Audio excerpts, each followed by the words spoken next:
Hello students, आप सब कैसे हैं। उम्मीद करता हूं कि आप सब अच्छे होंगे। अब हम लोग बिल्स ऑफ एक्सचेंज का अकाउंटिंग ट्रीटमेंट स्टडी करेंगे। उससे पहले जो है अकाउंटिंग पर्पस के लिए हम बिल्स ऑफ एक्सचेंज को दो पार्ट्स में डिवाइड करते हैं। एक पार्ट को बोलते हैं बिल रिसीवेबल, दूसरे पार्ट को बोलते हैं बिल्स पेएबल। जो भी व्यक्ति, जो पर्सन है, जिसने पैसे लेने हैं, जो इंटाइटल्ड है पैसे रिसीव करने के लिए, वो बिल को ड्रॉ करता है और दूसरे पर्सन से जो लायबल है पे करने के लिए उससे एक्सेप्टेंस लेता है। तो एक ही बिल जो है एक पर्सन के लिए बिल रिसीवेबल होता है, दूसरे पर्सन के लिए बिल्स पेएबल होता है। जो बिल को ड्रॉ करता है, जो पर्सन इंटाइटल्ड है पैसा रिसीव करने के लिए, वो बिल को ड्रॉ कर रहा है, उसके लिए जो है बिल रिसीवेबल हो जाता है। और जो पर्सन लायबल है पे करने के लिए, उसके लिए वही बिल्स पेएबल हो जाता है। दूसरे वर्ड से बोले तो जो बिल रिसीवेबल है ड्रॉवर के लिए वो एक एसेट है, और जो बिल पेएबल है ड्रॉवी के लिए वो उसके लिए लायबिलिटी होती है। जो बिल मिला है ड्रॉवर को, उसके वो कुछ यूज में ला सकता है। जैसे जो बिल है रिसीवेबल ड्रॉवर के लिए, वो उसी बिल को अपने पास रख सकता है मैच्योरिटी तक। मतलब बिल उसने अपने पास ही रखा है, उसका उसने कुछ और नहीं किया। बिल मिला था, एक्सेप्टेंस के बाद बिल आया ड्रॉवर के पास और उस ड्रॉवर ने अपने पास ही रख लिया। दूसरा जो है वो इसको डिस्काउंट करा सकता है अपने बैंकर से। जो बैंकर होता है, जो ड्रॉवर का बैंकर है, वो ये फैसिलिटी प्रोवाइड करता है अपने कस्टमर को कि वो जो अपना बिल जो है मैच्योरिटी से पहले डिस्काउंट करा सकते हैं अपने बैंकर से। जो डिस्काउंट कराते हैं इसका मतलब ये है कि अगर पैसे की जरूरत पड़ती है ड्रॉवर को, जो मैच्योरिटी डेट से पहले पैसे की जरूरत पड़ती है, तो ड्रॉवर जो है उस बिल को अपने बैंकर के पास ले जाता है। और बैंकर जो है, जो फेस वैल्यू है बिल रिसीवेबल का, उसमें से कुछ अमाउंट वो डिडक्ट करके डिस्काउंट काट के वो पैसा जो है ड्रॉवर के अकाउंट में डाल देता है। जो ये डिस्काउंट काटते हैं उसको बोलते हैं discounting charges. Technical word use करेंगे डिस्काउंटिंग चार्जेस। जो डिफरेंस मिलता है, जो लेस अमाउंट मिलता है, जो डिफरेंस है, वो जो है डिस्काउंटिंग चार्जेस है जो बैंक चार्ज करता है इस फैसिलिटी को देने के बदले में। ये जो डिस्काउंटिंग चार्ज है डिपेंड करता है इंटरेस्ट रेट के ऊपर और पीरियड ऑफ मैच्योरिटी के ऊपर। जो डिस्काउंट लगता है वो कितने दिन पहले हमने मैच्योरिटी से, कितने दिन पहले हमने जो है उसको डिस्काउंट कराया बैंक से, उस पीरियड के ऊपर जो है डिस्काउंटिंग चार्जेस कलेक्ट लगते हैं। हम एग्जांपल से भी समझ सकते हैं। अगर बिल 3 महीने के लिए ड्रॉ किया गया था, तो अगर इमीडिएटली उसको डिस्काउंट करा लिया बैंक से, तो उस पर 3 महीने का डिस्काउंट लगेगा। और अगर 1 महीने बाद हमने डिस्काउंट कराया, तो उस पर 2 महीने का डिस्काउंटिंग चार्जेस बैंक चार्ज करेगा। और 2 महीने बाद कराया तो 1 महीना बचेगा, 1 महीने क्या डिस्काउंटिंग चार्जेस लगेगा। जो कैलकुलेट होगा इंटरेस्ट, वो जितना पीरियड बच जाएगा, जिस डेट पे हमने डिस्काउंट कराया बैंक से और जब डेट पे मैच्योरिटी है, उसके बीच में जो पीरियड रहेगा, उसके पीरियड पे इंटरेस्ट कैलकुलेट करेगा, दैट इज डिस्काउंटिंग चार्जेस। तीसरा जो यूज है बिल का, वो जो है एंडोर्स कर सकता है किसी और पार्टी को जो मैच्योरिटी डेट से पहले। जैसे कि क्रेडिटर ने, जैसे ड्रॉवर ने अपने क्रेडिटर को कुछ पैसे देने थे, कुछ पेमेंट करनी थी, तो वो पेमेंट ना करके उसको जो है बिल दे सकता है, उसके नाम पे एंडोर्स कर देगा। एंडोर्स का मतलब है कि बिल के पीछे सिग्नेचर करेगा और वो जो है बिल हैंड ओवर कर देगा अपने क्रेडिटर को।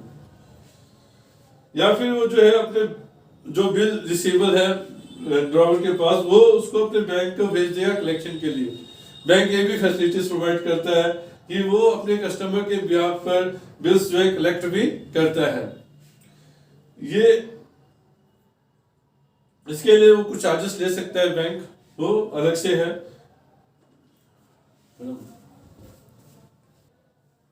तो यहाँ देखिए 4 यूजर्स होते हैं बिल रिसीवेबल के।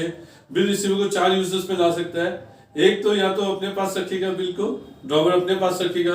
दूसरा वो बैंक से डिस्काउंट करवा सकता है। तीसरा वो बिल को एंडोर्स कर सकता है किसी अपने क्रेडिटर को या थर्ड पार्टी को।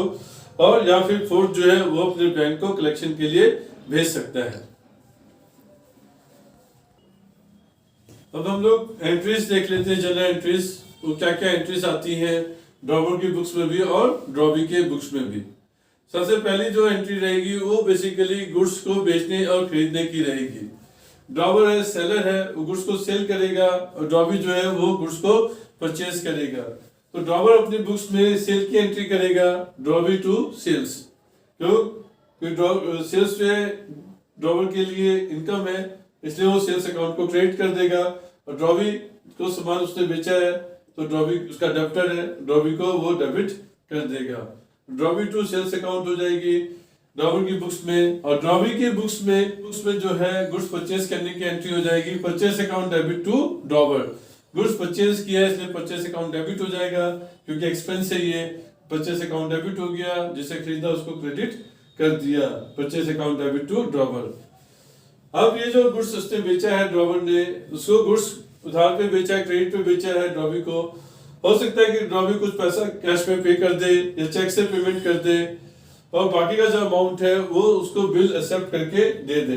ये बच्चों ध्यान रखना है कि ये इसकी एंट्री तभी होगी जब ड्रॉवी ने बिल को एक्सेप्ट कर लिया होगा, क्योंकि जब तक ड्रॉवी बिल को एक्सेप्ट नहीं करेगा वो बिल बनता ही नहीं है, वो एक ड्राफ्ट रहता है।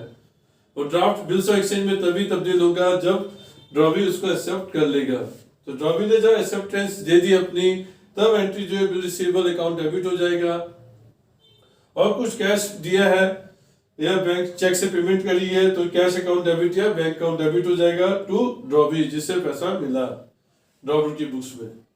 ड्रॉवी जो है पेमेंट कर रहा है इसलिए उसके पास से कैश चला जाएगा, टू कैश अकाउंट हो जाएगा, या फिर चेक से पेमेंट करेगा तो टू बैंक अकाउंट हो जाएगा।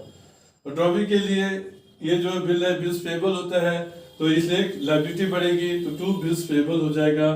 Drawer debit to cash account या bank account to bills payable. अब ये जो बिल था, जो बिल मिला है ड्रॉवर को, वो उसके वेरियस केसेस होते हैं, जो हमने पहले ही पढ़ा था। 4 केसेस होते हैं। उसमें से पहला केस था कि बिल उसने रिटेन कर लिया, ड्रॉवर ने बिल को रिटेन कर लिया, कोई एंट्री नहीं होगी उसकी, बिल ड्रॉवर के पास है। सेकंड केस में बिल जो है बैंक से डिस्काउंट करा लिया। बैंक से जब बिल बैंक से डिस्काउंट कराएगा तो बिल जो है जो अमाउंट है वो ड्रॉवर के बैंक अकाउंट में डाल देगा, इसलिए बैंक अकाउंट डेबिट लिखेंगे, हमेशा बैंक अकाउंट डेबिट लिखेंगे, कैश अकाउंट नहीं लिखेंगे यहाँ पे। डिस्काउंटिंग चार्जेस भी डेबिट होंगे, क्योंकि ये डिस्काउंटिंग चार्जेस जो बैंक चार्ज करेगा वो ड्रॉवर के लिए एक्सपेंस है, इसलिए डिस्काउंटिंग चार्जेस डेबिट हो जाएंगे। और बिल जा रहा है इसलिए टू बिल रिसीवेबल हो जाएगा। इसकी कोई भी एंट्रीज जो है केसेस की एंट्रीज ड्रॉवी की बुक्स में नहीं होती है। ड्रॉवी को इससे कोई मतलब नहीं कि बिल का ड्रॉवर ने क्या किया।